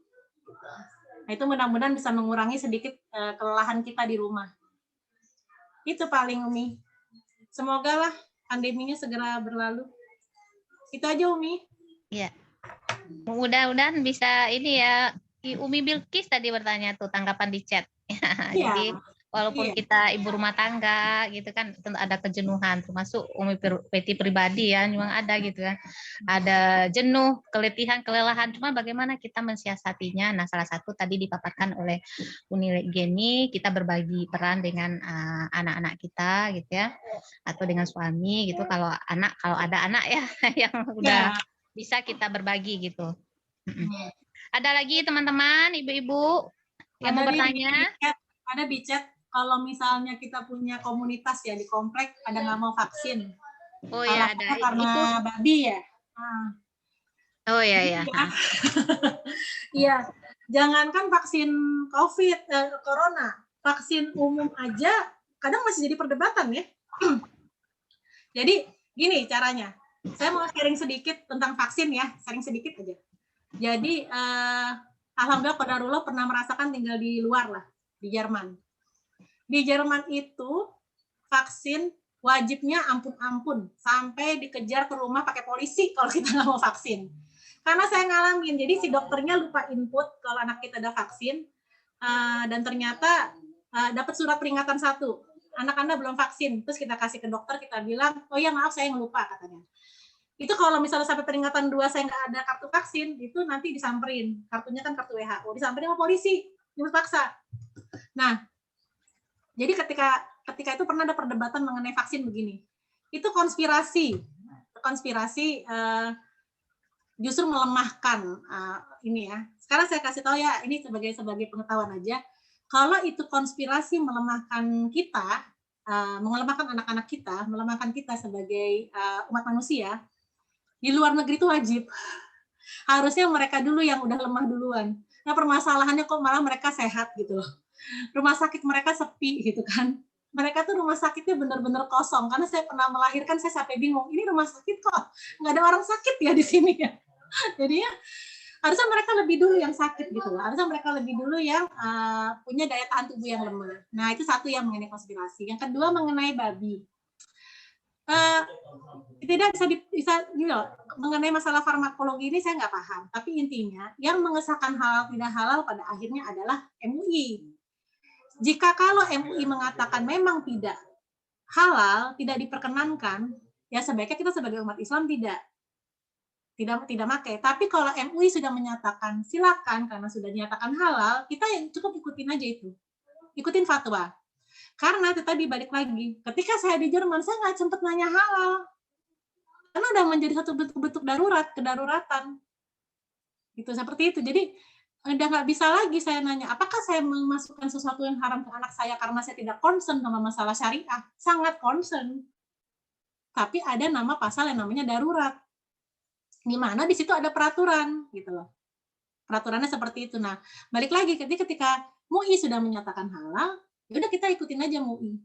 Nah, semisal kalau ada yang bilang dia kok kita mau sih divaksin gitu kan, dia nggak mau karena ini. Sekarang gini, vaksin adalah bentuk ikhtiar. Saya juga gini loh, saya kan divaksin kemarin ya.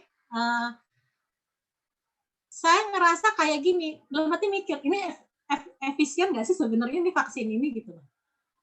Ada keraguan dalam hati, tapi saya berpikir gini, ambil pahala ikhtiarnya, ambil pahala kita sebagai umat manusia sungguh-sungguh ingin menjaga diri dan lingkungan kita gitu loh. Ambil bagian itunya. Nah, insya Allah kalau kita menjadikan ini sebagai niatnya Bismillah karena kita beribadah, karena kita niat karena Allah, jadi balik ke niat lagi sih.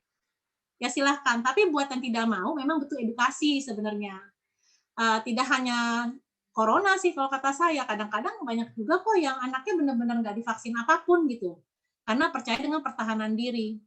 Nah, itu yang terjadi memang di masyarakat kita. Nah, itu butuhnya tadi yang masalah literasi ya.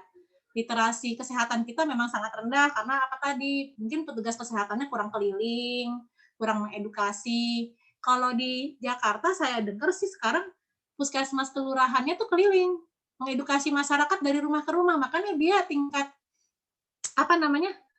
kecepatan vaksinnya tetap tinggi Jakarta dibanding daerah-daerah lain. Nah, itu mungkin masalah edukasi.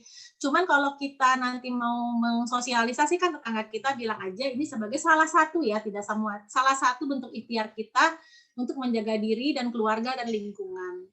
Ya, balik lagi, udah vaksin kena, ya qadarullah ya. Yang penting kan di catatan amal baik kita udah dianggap sebagai manusia yang berikhtiar gitu kan. Kita kan dianggap manusia yang memang ingin tidak akan berubah nasib suatu kaum kalau kita sendiri nggak berusaha. Nah, kita bagiannya ingin merubah nasib suatu kaum gitu loh. Jadi seperti itu nanti. Gitu, Mi. Insya Allah jawabannya seperti itu. Nah, masih ada lagi nih. Ya, ada lagi nih Kita harus pertanyaan. positif, Ada yang bertanya, Boleh langsung Ibu aja, Nur Umi. Hasni ya. Uni siap. Hasni. Ani, Ya, apa silakan. kabar? Alhamdulillah, Silakan, Umi. Terima kasih, Ibu Moderator. Assalamualaikum Ya. warahmatullahi wabarakatuh. Waalaikumsalam warahmatullahi wabarakatuh. Temanya hari ini sangat ini ya, bagus sekali. Kelelahan sosial ya, Uni ya.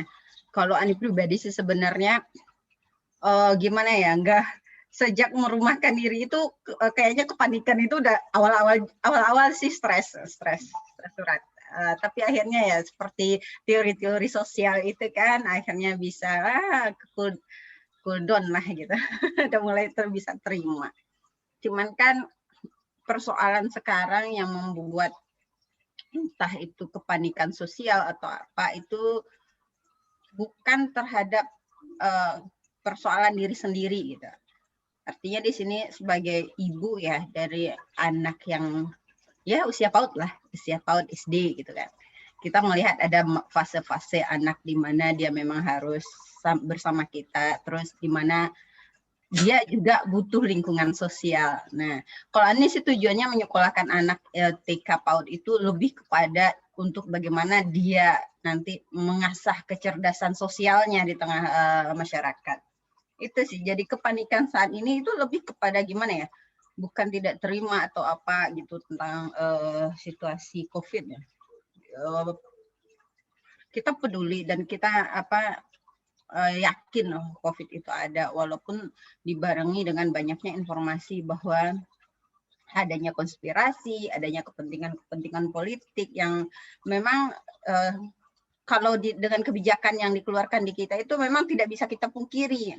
Dilihat dari aturan-aturan yang dikeluarkan PPKM ini. PPKM hanya khusus pada Idul Adha yang darurat itu. Habis Idul Adha dibuka lagi yang status darurat. Kita lihat di Padang aja lah gitu kan ya.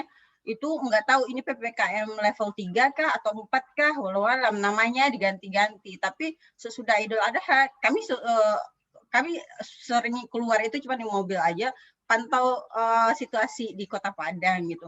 Pas habis Idul Adha lepas PPKM ini, taunya kafe-kafe udah mulai ramai kembali ini gitu. Nah, jadi kebijakan seperti ini yang melihat seperti yang Uni sampaikan tadi itu membuat orang akhirnya ya udahlah gitu. Pemerintahnya aja begini gitu kan ya. Nah, terus kita disuruh-suruh gini sementara nggak ada solusi gitu. Nah, itu sih. Jadi terkait apa tadi ya, yang belum terpecahkan sebenarnya ini kan sudah masuk tahun kedua, yaitu masalah sekolah. Sekolah ini institusi yang paling ini ke pemerintah, paling manut dengan aturan pemerintah, tutup ya tutup gitu kan ya. Karena dilihat kan kayak di Kota Padang sendiri ketika PPKM semua ditutup, pemerintah kantornya aja buka gitu loh. Karyawannya pegawainya disuruh masuk gitu. Sementara yang swasta mereka suruh WFH gitu. Kan itu ada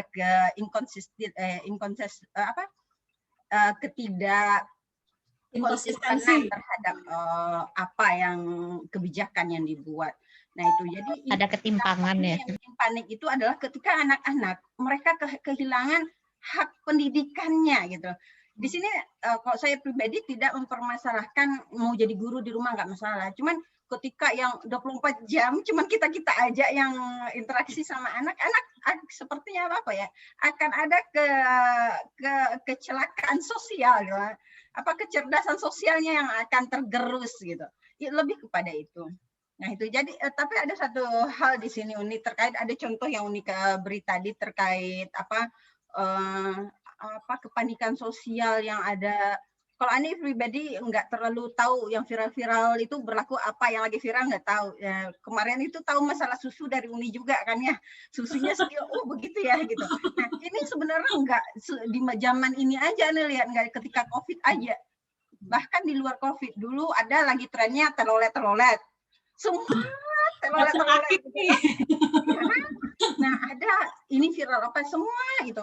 Ketika Ani coba pantau-pantau di media sosial, terutama yang Ani suka lihat itu kan ibu-ibu dekorasi ini, yang pecinta deko-deko itu. Nah, ini buat ibu rumah tangga yang suka stres kali di rumah bisa jadi inspirasi lah. Kalau lagi stres, udahlah perbaiki tanaman gitu kan. Nah, jadi kepanikan sosial ini sebenarnya udah jauh-jauh hari. Nah, ini yang Ani penasaran, bisa nggak Ani bantu, bisa kenapa tradisi ikut-ikutan itu begitu kuat di kitanya gitu loh. Faktor apa sih Uni kira-kira yang bisa membuat orang inilah lagi tren ini ya, sehingga kadang kan kayak kemarin yang obat cacing itu hilang jadi obat COVID, hilang semua di pasaran, habis diserbu dengan harga mahal gitu kan. Tahunya itu bukan obat COVID. Kasihan sekali. Obat cacing itu. Mungkin ini butuh penjelasan dari Uni Lengga nih terhadap fenomena seperti ini gitu. Banyak ya. Ini munculnya ide dari orang yang berpengaruh jadi berbondong-bondong jadinya gitu. Ya silakan Uni Geni. Terima kasih nih. Masih PR banyak banget ya. Pertama masalah PAUD. Tadi masalah PAUD benar karena saya lagi megang PAUD sekarang. Jadi sebenarnya saya udah mengalami punya PAUD, punya anak saya punya lembaga PAUD ya, terus ada anak SD, dan punya SD juga, SMP, SMA, dan jadi dosen. Tahu nggak mana yang paling susah ngajar? PAUD. Kalau mahasiswa mah enak, kasih materi selesai. Kita ketemu di Google Classroom, selesai kasih paparan kayak gini kelar, kerjain tugas. Anak PAUD dong. Itu yang kita didik adalah bukan anaknya, tetapi adalah orang tuanya. Akhirnya kita mengembalikan lagi fungsi orang tua terhadap stimulasi anak usia dini. Nah, kalau di kami, promosi dikit ya, tapi sayang, udah tutup pendaftarannya. Kita ngasih di bahan pembelajaran tuh ngasih tujuan pembelajarannya, ini nanti stimulasi ini loh Bun, stimulasi taktilnya, perabaannya, stimulasi persepsi visualnya, itu kita kasih tahu. Memang pada akhirnya anak berinteraksinya memang dengan inner circle-nya, dengan ibunya, dengan bapaknya. Akhirnya emang dalam pandemi ini melatih kecerdasan sosialnya adalah dengan orang-orang yang di ring satunya dia. Kalau dia punya sibling, punya kakak, punya adik, dengan kakak adiknya. Malah ada kasus nih di saya, dia suami istri punya usaha, punya toko ya. Tahu daring begini, istrinya ini nggak sama suami digini, dah di rumah aja, bunda ajarin anaknya, biar yang menjaga dia, yang jaga itu toko dia. Tapi karena ibu ini cerdas ya, jadi dia nggak kerja lagi, dia di rumah.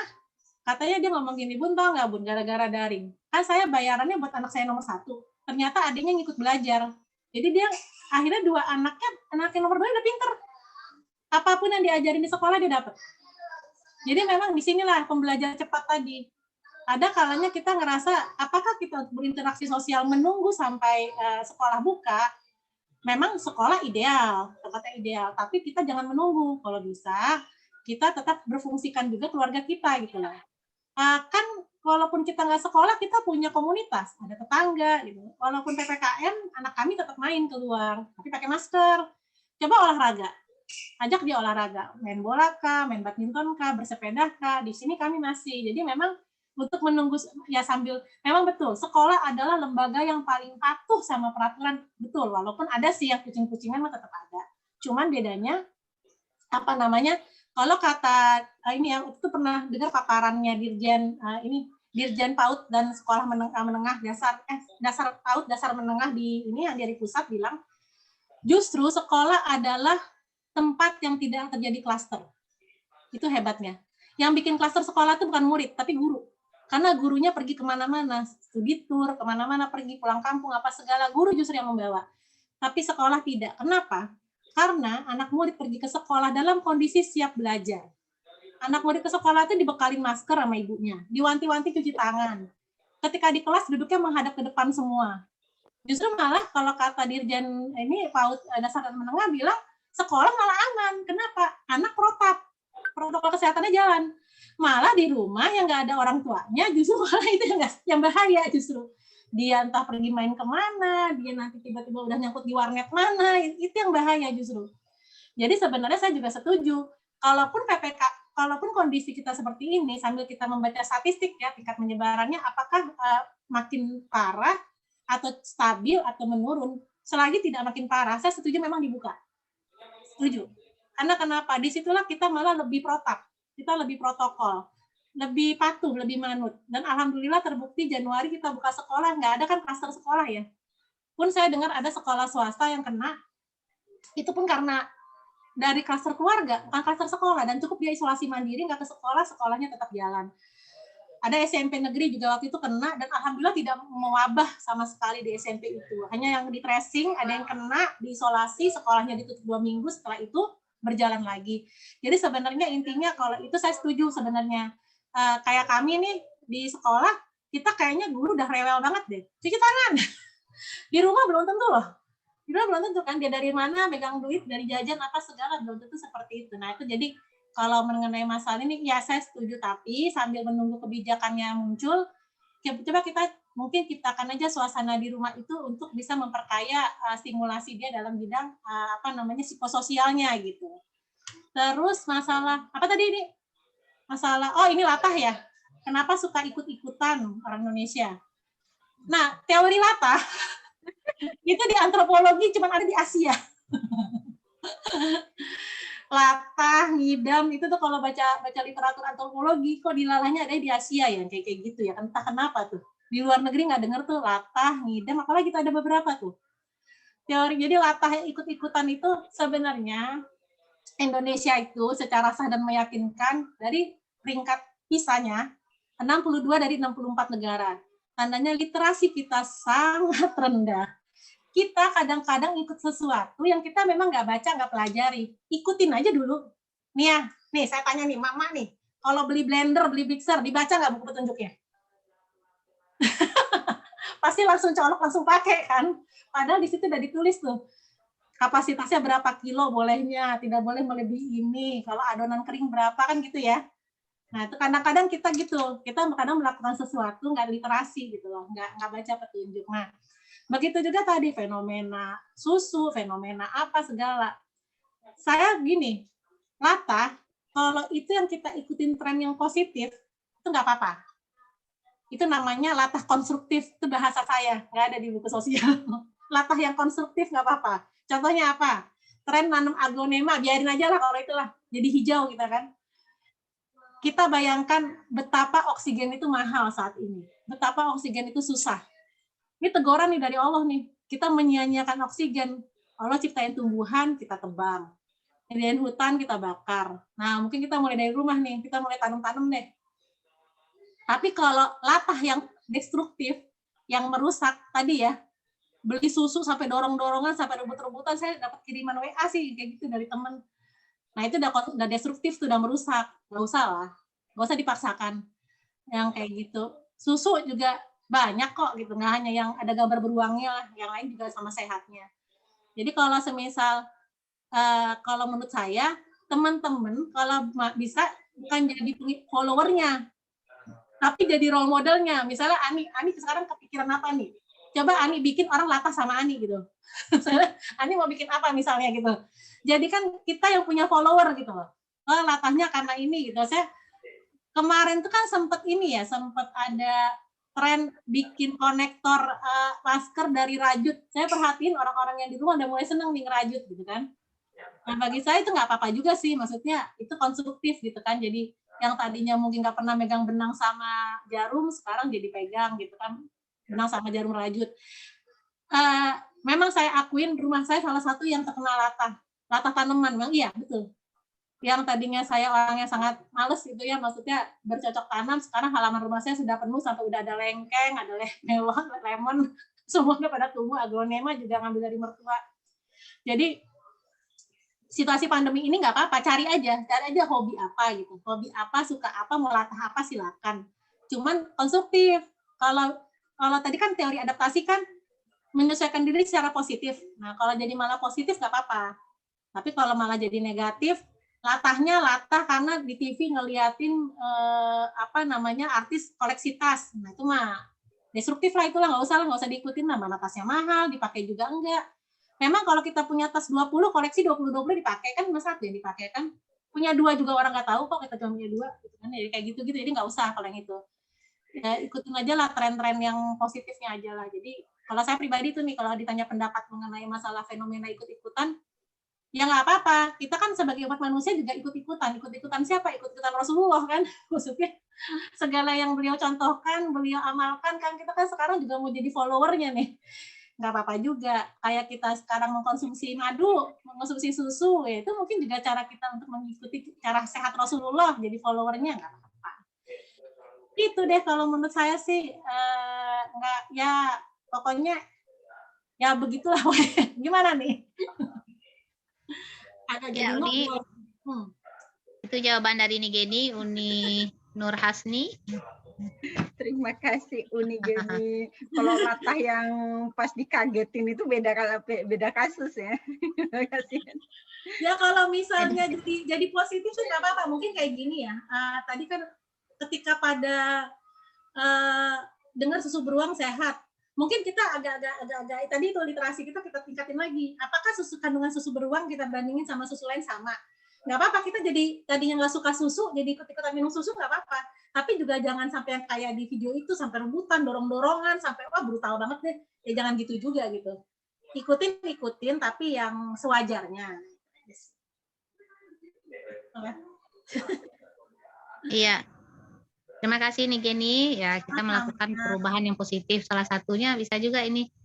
Itu coba-coba ini nih. Kan kita semuanya pakai masker itu kadang sesak ya Uni. Nah, coba kita berkreasi gitu untuk mencoba ala-ala cadar itu gitu kan. Nah, jadi teman-teman juga terbantu gitu. Siapa yang yang susah dia pakai masker gitu kan. Nah, kita coba pakai cadar itu kan. Nah, jadi nafas tuh lega gitu kan. Nah, kalau teman-teman terpengaruh dia akan mau membeli dan meniru apa yang kita lakukan. Pokoknya yang positif lah kita lakukan. Itu salah satu juga hal yang positif. Mungkin itu saja ya. Mungkin Umi sambil berkonsultasi juga dengan orang medis tingkat efisiensinya apakah aksesoris kan? Iya sih. Cuman WD pribadi nih, apalagi hamil kemarin tuh lega rasanya Bisa kalau ya? pakai ini ya gitu, lega sekali daripada pakai masker gitu kan. Cuman perlu juga kita tindak lanjuti terkait dengan ini kesehatannya Uni. Iya, betul. Terima kasih. Kayaknya masih ada di chat tuh Uni.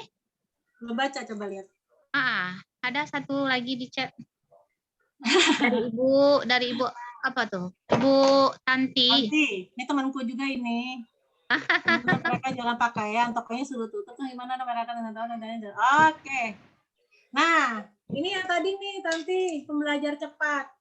Jual pakaian kan di toko nih kasusnya, tokonya PPKM harus tutup. Gimana dong satu-satunya kan tetap pencariannya jualan pakaian.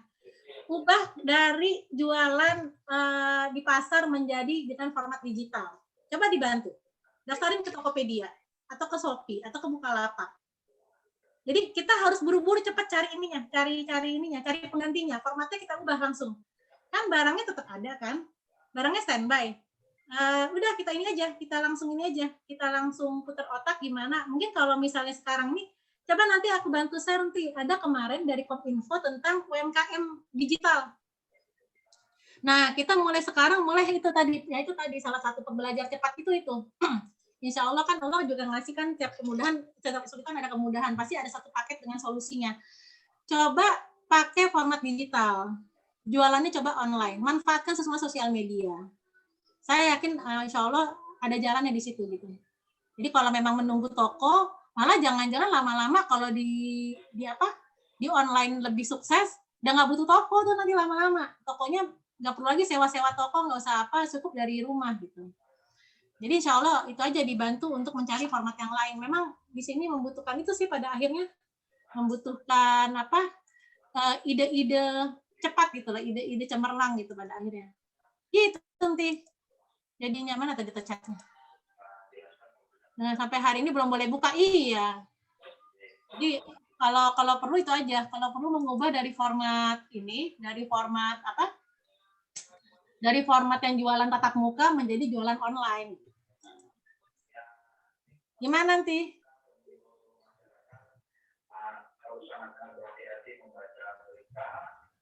Mana tuh? Umi menghilang malah. Ini ada suara lain?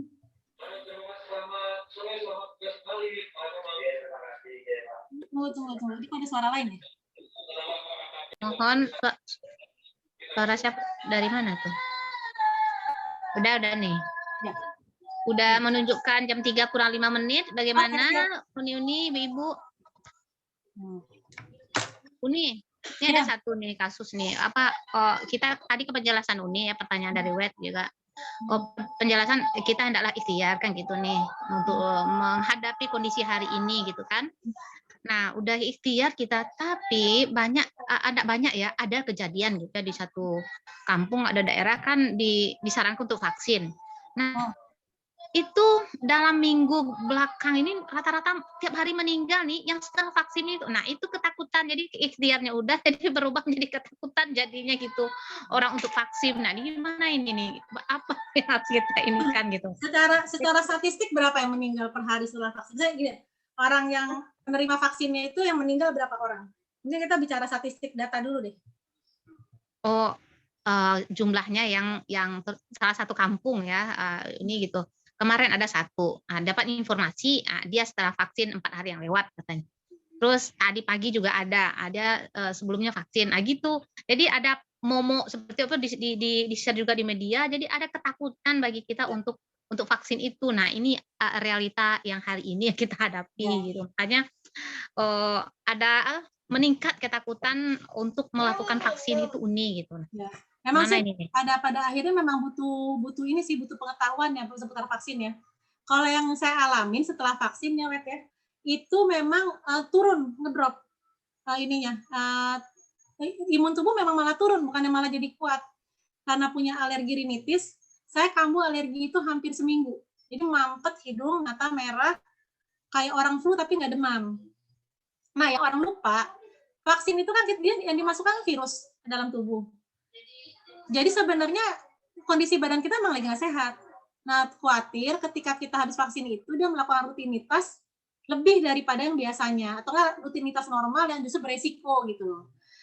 memang sebaiknya setelah vaksin itu adalah yang cara terbaik istirahat, karena saya juga lakukan itu ke guru-guru habis vaksin, pas tahu kita tidak ada pembelajaran tatap muka online, ya udah akhirnya kita teman-teman WFH. Jadi mungkin nanti mengedukasi aja, Umi, mengedukasi bahwa habis vaksin itu bukan berarti langsung kebal gitu loh, bukan makan cabai langsung pedas, tapi memang kita akan mengalami penurunan kondisi tubuh, terusnya di situ kita diminta untuk beristirahat, itu intinya. Nah, khawatir tadi ya. Nah, yang kedua juga kita harus jujur sama petugas medisnya ketika vaksin. Kan ditanya-tanya tuh, ada di assessment tuh. Kita punya riwayat apa tuh tolong dikasih tahu juga gitu. Karena kemarin saya dari 8 guru dan teknik di sekolah saya, 2 gagal. Yang 1 karena hamil, 2 bulan nggak boleh. Jadi nggak semuanya juga main asal suntik kok. Yang 1 lagi dia memang kita harus ngasih tahu gitu kondisi kita gitu ya Uni. Ya, betul. Kita lagi konsumsi obat apa, misalnya kita ada obat harian, itu tolong harus jujur, karena waktu assessment itu tuh bukan main-main sih kalau saya sih. Saya waktu itu ditanya, ada alergi obat nggak? Saya ada alergi konstan.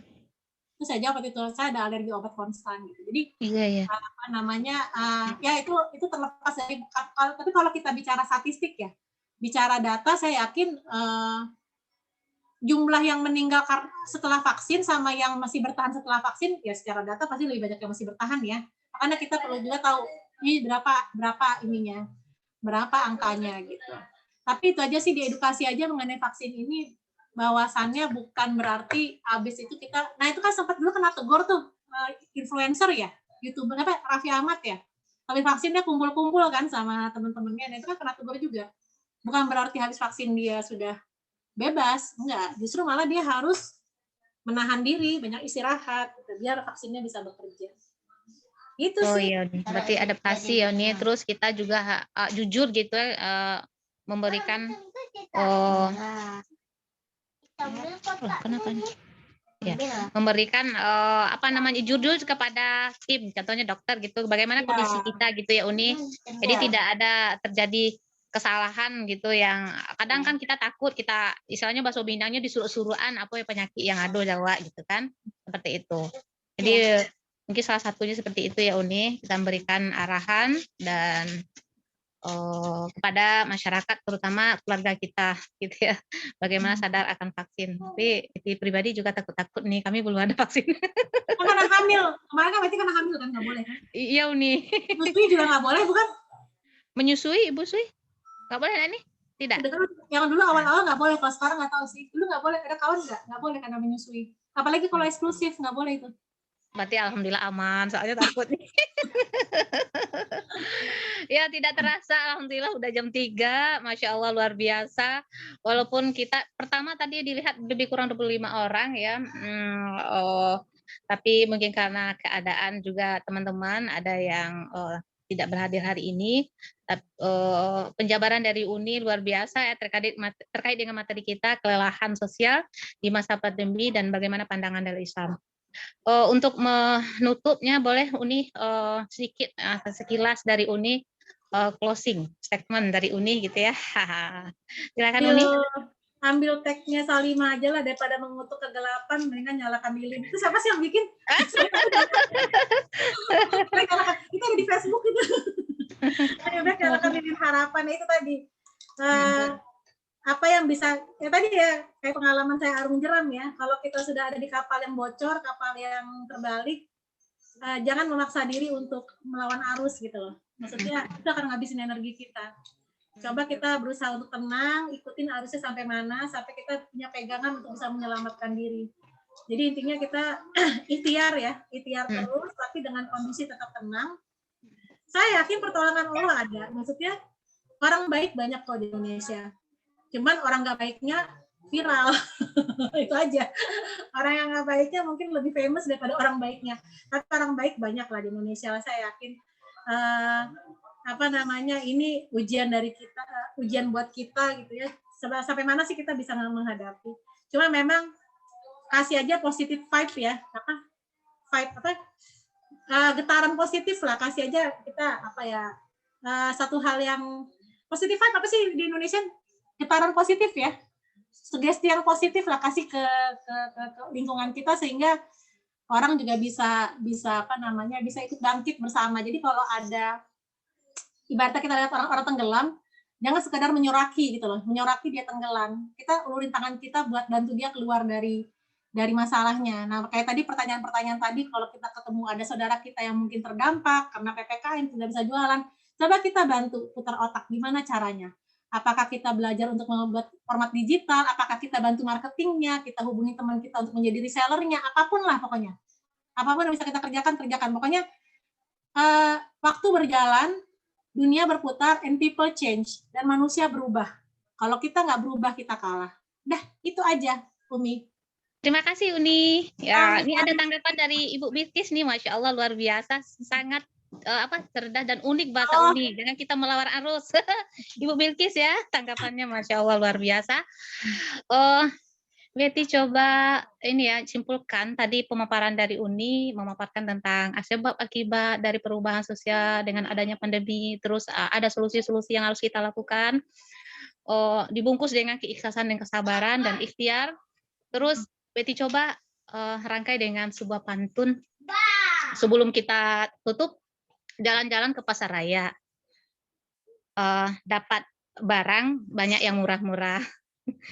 Sungguh luar biasa pemateri hari ini. Tanyamung atau tidak nggak tahu. Jangan sungkan-sungkan untuk ikut acara Karimah lagi.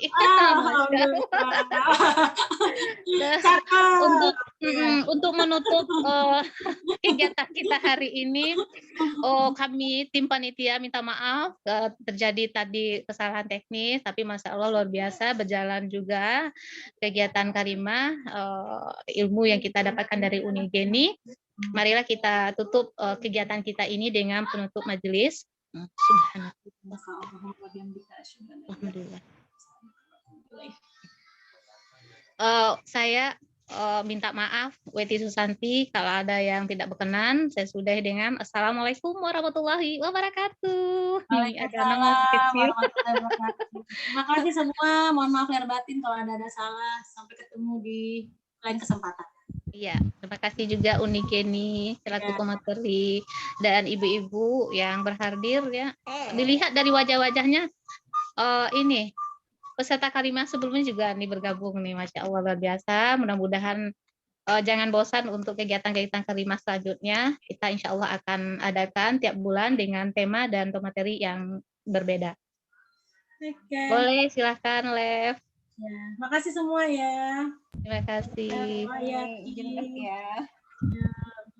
Aku menjawab Lady nih. Waalaikumsalam warahmatullahi wabarakatuh. Uni Aflihani, Uni Aflihani teachernya Masya Allah. Ada teachernya. Aduh imut-imut. Umi Bilkis masih bertahan ya. Aku pamit ya. Dek Maria, Dek Lady, Dek Rindu, terima kasih. Nih Ibu apa nih? Nggak ada namanya Galaksi. Tadi aku lepas screenshot loh, Mi. Aku lepas screenshot absen. Aduh, Masya Allah. Maaf ya. Iya. Oh, iya. Bu Lola, terima kasih. Sayang. Bu Afrida Nili Foto, terima kasih. Ibu Anissa Gina Naila, terima kasih. Masya Allah luar biasa. Udah banyak yang keluar. Iya. Ini di belakang layar nih, tengok nih. Ada. Ini Bilkis di belakang layar nih. Mana? Oh, tim horenya ya. Di chat ada lagi tuh, Umi.